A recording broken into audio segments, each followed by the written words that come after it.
Hello? Oh, hi. This is what you are now. You're a lazy adolescent who plays video games all day. No. What happened to you? You used to go filmmaking like every day. You used to take out your camera, you used to go out, do stuff, and... Are you even listening to me? You said you were gonna make another Just My Thoughts video, but that was like 5 months ago. Thanks for that. I've lost now. Okay. I've been looking at your channel recently and... Fine. You have my attention, okay? I've been trying to cover your ass at uni. Well, I've been trying to cover your ass. Shut up, okay? That's not true. You haven't been covering my ass, you've been covering your ass. Yeah. Grow up. You're acting like a child, okay? It's not your problem, it's my problem, so let me deal with it. Your childlike wonder is affecting me now. Alright, fine. I'll make a video. But what do I make a video about? I don't even know. How do you just make up a video on the spot? I don't know. Make it about something... Most people just clickbait or flex and just do that. You're not wrong.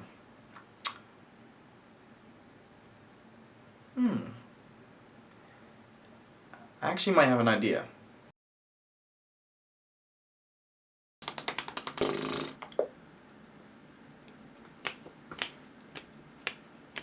I had an idea and it was an expensive one.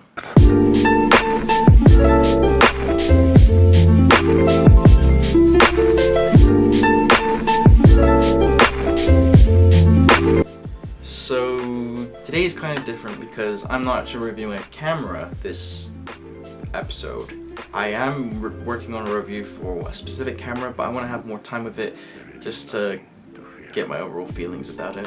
I think it's important to remember that this series of videos isn't just about cameras. And so today I wanted to introduce our first episode where we are talking about a specific type of camera equipment, which is mostly known as a lens or cinema lens. For the past like 5 years, I've always heard of cinema lenses and I always wondered how they worked, what was so different about them, what's the difference between buying a normal lens and that lens, why they're worth so much money.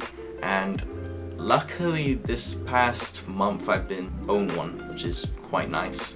And people on the street see it and go, oh my god, that's a cinema lens. And they're like, how do you know what cinema lens is? I don't even know. Yeah, so I've been very lucky to own one. It was very expensive and I will go down through the details. Is it worth the money? Should you just be better off with another lens? Or like, who's this lens for? Overall specifications. If you didn't already recognize it already from the intro, it is the Xeen 35mm 1.5. That's T-stop, not F-stop.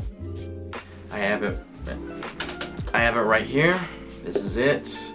This is the Xeen 35. Very heavy piece of glass, very beautiful.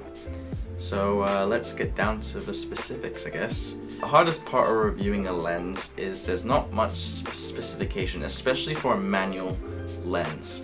When it comes to electric autofocus lenses, you can like talk about pretty much anything, the USM2 or like what mark it is, what's different, now series lens, blah blah blah. This is more basic or vanilla, I should say. Yeah, basically it's hard to review something that doesn't really have specs.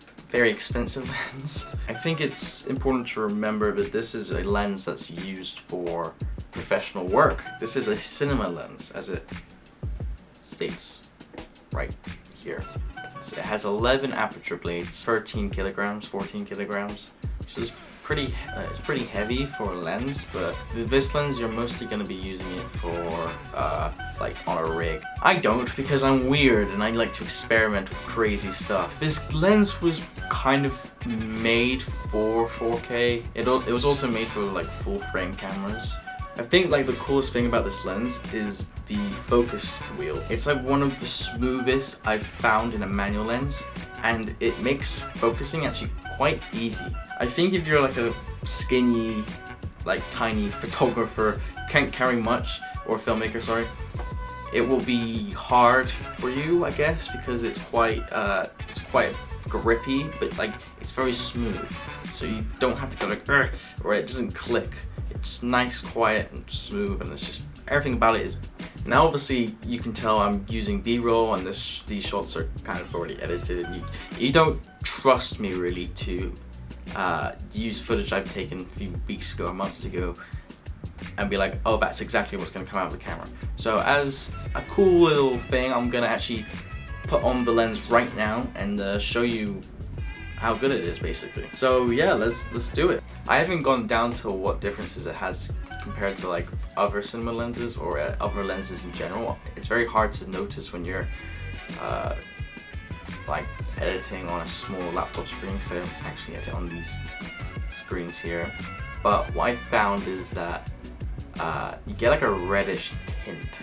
I don't know the specifications why, but it's actually quite nice. It kind of gives like a Sony look to it, but like it's not a big deal. You hardly notice it most of the time. So this is a Canon fit version of it, but you can get a Sony version, you can get a Nikon version.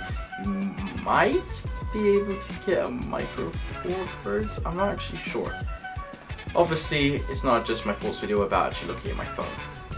So yeah, I don't think they changed the price either, so like you can get it for any sort of lens. I'm not sure about the new mount for the Lumix SR1. I don't think they've made them yet because obviously these lenses are quite, not old, but the SR1 wasn't even a thing when they first brought these lenses out. But I think they would make an adapter, or you can get an adapter in general really. I want to just talk about the footage slightly. Like, it's great footage in general, especially if you're filming in 4K. 4K is where it really shines. Problem is if you have a crop sensor, it's like I actually really haven't filmed many things in 2K recently. I just think the fact that 4K is so available to me, I just might as well use it. And if you look at my videos recently, they've pretty much all been 4K. This isn't even just a film lens. Like, you can use this for photography and it'll do great. You can actually go into the link below in the description to my Instagram page, where you can find the photos I've taken with this lens, and probably the most recent ones. But yeah, they're generally just beautiful photos, because the bokeh on this is so soft and not like at all crispy, but you get sometimes on like the L series lenses. So my only problem with this lens is two things. Sound focus, considering you're paying that much money. The aperture ring is too light, as in like you can move it easily without you even knowing that you've moved it, which is weird because I would have thought the aperture ring would be the more of the clicky one, because you don't really change your aperture during a shot. What's worse is that like you think that you're in the widest aperture, you film, it's like, why is it so dark? And then you're like, oh right, the aperture, I have to change it again, and it's just, you don't hear anything. It's so silent that you don't even know what aperture you're on most of the time. So that's one issue. I would have thought for a lens this expensive, like I got it for $1,500. I'll put a link to where you can get it for that price. But most prices, like on Amazon and on eBay, go from anywhere from $1,600 to $2,000.